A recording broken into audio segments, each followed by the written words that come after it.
Nos informan el personal que acompaña al ministro Daniel Córdoba, ministro de la Producción, que se acaba de levantar pues la huelga esta de pescadores que estaba en curso. Vamos a tratar de tener un enlace en los próximos minutos. Volvemos al plano internacional. Como les decía, Néstor Popolizio fue uno en realidad de los 3 ministros que estuvo en esta conferencia de prensa, con un papel protagónico, el canciller de la República, y confirmó para empezar que son 20 los mandatarios que han confirmado su asistencia a la Cumbre de las Américas, que por supuesto, Fabián Bayas, le damos la bienvenida, internacionalista. ¿Cómo está, Fabián? Buenas noches.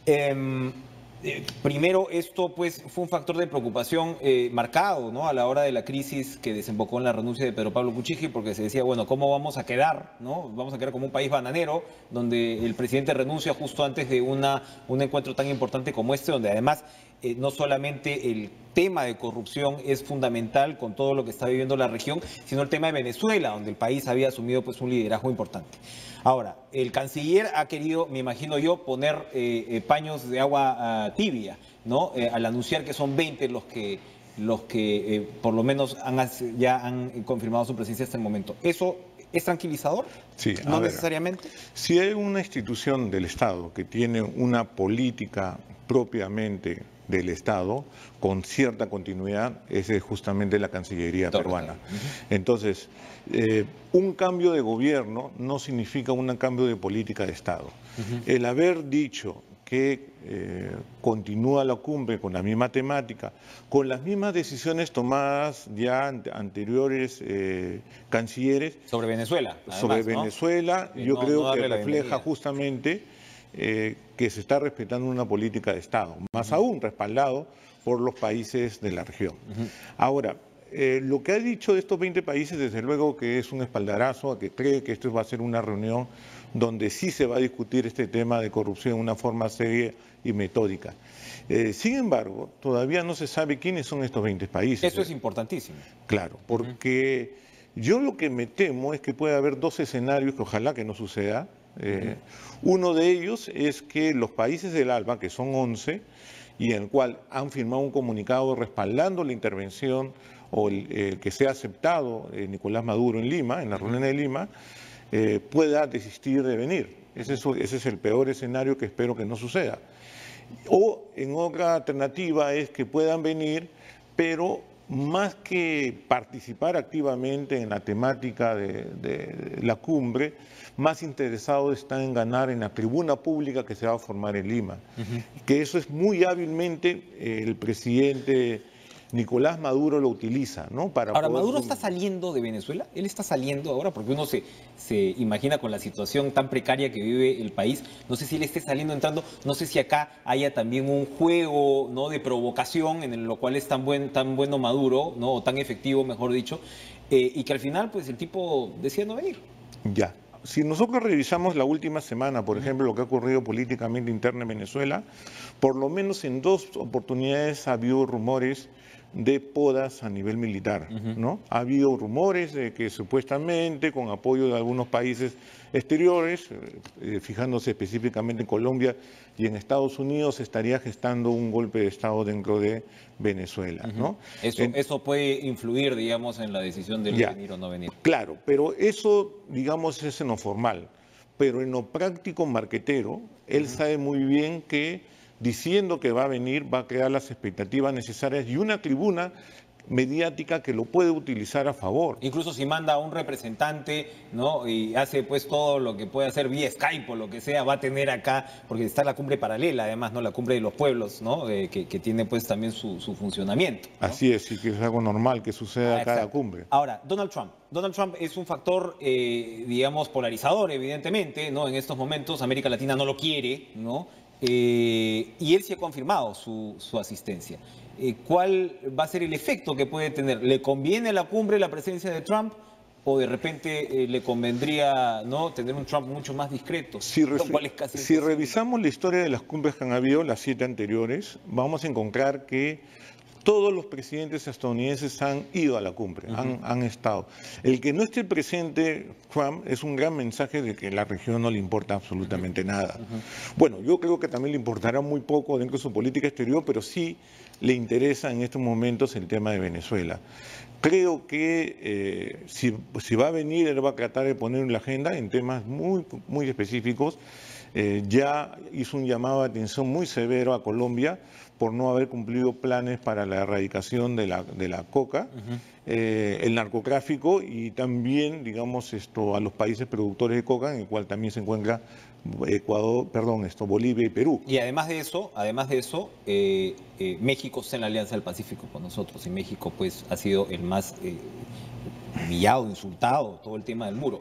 ¿Cuál puede ser esa posición dentro de la cumbre? Seguramente también se tocará. Los países de la región van a darle totalmente el apoyo a México, ¿no? Porque simboliza justamente, en cierta manera, una bandera de las luchas en el cual tiene a un Donald Trump muy interesados en una posición proteccionista y agresiva con ciertos apuntos con respecto a América Latina y sobre todo este tema del muro fronterizo, ¿no? En general. Ahora, todos estos temas pues van a estar puestos, ¿no?, en esta tarima, ¿no?, internacional, y eso sin duda interesante va a ser.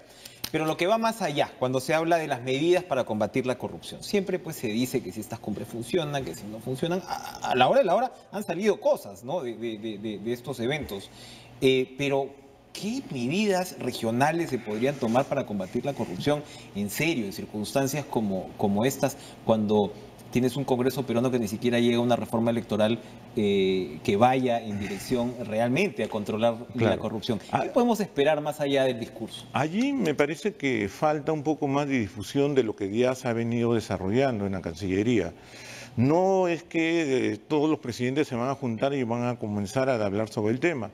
El año pasado ha habido muchas reuniones preparatorias justamente para tomar estas medidas, documentos, intervención de la sociedad civil, intervención de las organizaciones de actores sociales dentro de los planes de justamente contingencia con respecto a lo que es la corrupción.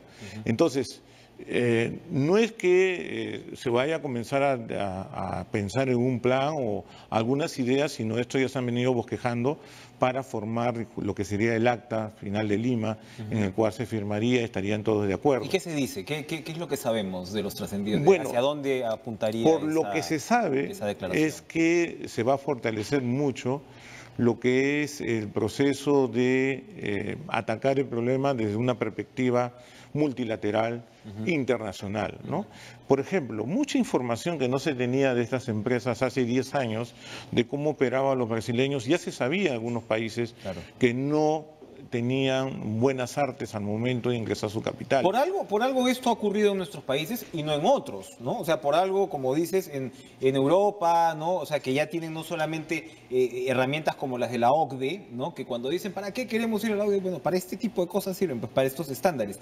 Y tienes incluso todos estos llamados ISOs, ¿no? Los ISOs anticorrupción, que ya cada gobierno está exigiendo a los inversionistas y que sencillamente ven dentro de tu gestión, ¿no? O ponen candados pues mucho más. Entonces, herramientas hay, ¿no? Tampoco es que estamos en medio de la nada, ¿no? Correcto. Entonces, es necesario compartir información, cosa que los mecanismos, yo creo que en este caso la Fiscalía ha tenido mayor avance en un enfrentamiento más global del tema de la corrupción, pero no así, por ejemplo, en todo lo que es el recibimiento de los usos de las inversiones, cómo se establecen las inversiones, qué empresas invierten, cuál es la modalidad. Yo creo que en eso se va a tener que avanzar para poder combatir la corrupción en general. Ahora, vamos a abrirnos un poquito al tema de Brasil, Fabián, en estos minutos finales. Está voto a voto, en realidad, el tema del tribunal, si es que va a mandar, ¿no?, a la Suprema Corte, la Corte Suprema, si es que va a mandar a Lula a la cárcel, básicamente. Lo último que teníamos era una votación muy ajustada que la transmitimos en el noticiero de 5-4, 5 a favor, ¿no? ¿Qué tenemos en los últimos minutos? La presidenta de la Corte, Carmen Lucía, dice que esta petición puede ser analizada por los jueces después de que todos terminen de votar el actual habeas corpus, el recurso de Lula. Esto es un recurso pues que ha presentado él, ¿no? Sí, porque... Y luego el abogado de Lula, si me permite, José Roberto Battocchio, pide a los jueces que el expresidente no ingrese en prisión hasta que la Suprema Corte analice otros 2 procesos abiertos en el tribunal, ¿no? Este es un intento de última hora, según el diario El País, para evitar un desenlace desfavorable a Lula. Están en la pelea de los recursos finales. Claro, a ver, hay que explicar un poquito, ¿no? Cuando se condenó a Lula en la segunda instancia, no más que todo le aumentó la pena a 12 años, lo que sucedió es que, de acuerdo a un acuerdo que ya tenía anteriormente la Corte Suprema de Justicia, es que si hay en 2 instancias te condena a una persona, ya puede tener cárcel preventiva, mientras que se pueda resolver cualquier tipo de apelaciones. Todas las demás apelaciones. Lo que ha presentado Lula es justamente un habeas corpus para evitar justamente eso, lo que ya se había acordado. De tal manera que él quiere, en caso de ir a prisión, que se agote todas las instancias. El gran problema es que si ocurre eso, estaríamos pensando tal vez en 1 o 2 años a más tiempo para que se resuelva las demás instancias que él ha conseguido en general, ¿no? O sea, para ponernos en nuestro caso, sería llegar incluso al Tribunal Constitucional, ¿no? Antes de que se haga una prisión efectiva, por ejemplo, en el caso de Omar Heredia, ¿no? O sea, todo lo que son prisiones preventivas. Claro. Primero resuelvo todas las instancias y de ahí ves si me mandas a... Ahora, ¿por qué es tan importante políticamente esto? Porque si no tiene prisión preventiva, pero sí ya tiene condena, digamos, si no está en prisión, va a insistir el Partido de los Trabajadores que sea Lula el presidente, el candidato presidencial. Y de acuerdo a todas las encuestas señaladas por la prensa brasileña, sería el gran favorito para ganar las elecciones el señor Lula por 3.ª vez, ¿no? Claro, el tema acá es que a los expresidentes los mandan, ¿no? O los mandan a todos a la cárcel, o todos tienen la espada de Damocles, pero ninguno está seguro en una reelección, a ninguno lo quieren, digamos, políticamente hablando. El caso de Lula sigue siendo pues un fenómeno a pesar de la evidente corrupción que se ha visto pues en su país. Claro. Y que es imposible que él se pueda desligar de ella prácticamente. Y esto se ve justamente a las duras medidas económicas lanzadas por Temer por ordenar la economía, ¿no? Claro. Porque él ha llevado las ideas liberales de tener una caja fiscal saneada. ¿Por qué? Por el gasto dado por el gobierno de Dilma, de Lula, de mucho gasto social. Lógico. Y poder tener justamente ese apoyo popular que le sirve ahora de plataforma para una posible reelección. Un último y breve comentario te voy a pedir, Fabián, con respecto, volviendo a la cumbre, esta situación en Brasil, ¿no? Y este impacto que ha tenido la crisis, ¿cómo configura el escenario político latinoamericano con miras a porque antes, claro, el peso del ALBA era muy grande, ahora se dice que ya no es tan grande. ¿Estamos a mitad de camino o están repartidas esas fuerzas? ¿La izquierda de alguna manera está otra vez contrapesando o la balanza se sigue inclinando hacia el otro lado? A ver, ¿qué pasó con ALBA? Se le acabó la gasolina, en otras palabras, el apoyo económico, del gobierno venezolano que financiaba el apoyo en las diferentes instituciones. Hasta ahora tiene apoyos de países como los pequeños países del Caribe, ¿no? El CARICOM y todos estos que siempre un voto es un voto en la OEA, ¿no? O sea, en la votación. Barbados pesa igual que Estados Unidos en la votación, en general. Entonces tiene ese apoyo. Sin embargo, este es un año electoral para América Latina, hay 6 elecciones y creo que va a predominar la orientación donde vaya, donde sea a donde se dirige, digamos, en las elecciones en México. La posibilidad, hasta ahora, la mayor... López Obrador está volando. Que López 38%. Obrador gane, yo creo que va a cuestionar nuevamente este periodo que hubo de decadencia de estas fórmulas populistas, ¿no? Interesante, ¿no? Porque Chile vuelve a la derecha, ¿no? Pero México de repente puede... Posiblemente el escenario es el mismo escenario que tuvimos hace 5 o 10 años, que hay una polarización de la región, ¿no? Ese yo creo que es el escenario más factible que pueda ocurrir en los siguientes... Como decíamos, va a ser súper interesante y lo vamos a estar analizando en los próximos días. Gracias, Fabián, por acompañarnos. Gracias, Enrique. Esta noche, ¿no? En los previos de esta cumbre, nosotros vamos a regresar con lo último de Cara a Cara después de esta pausa. No se vayan.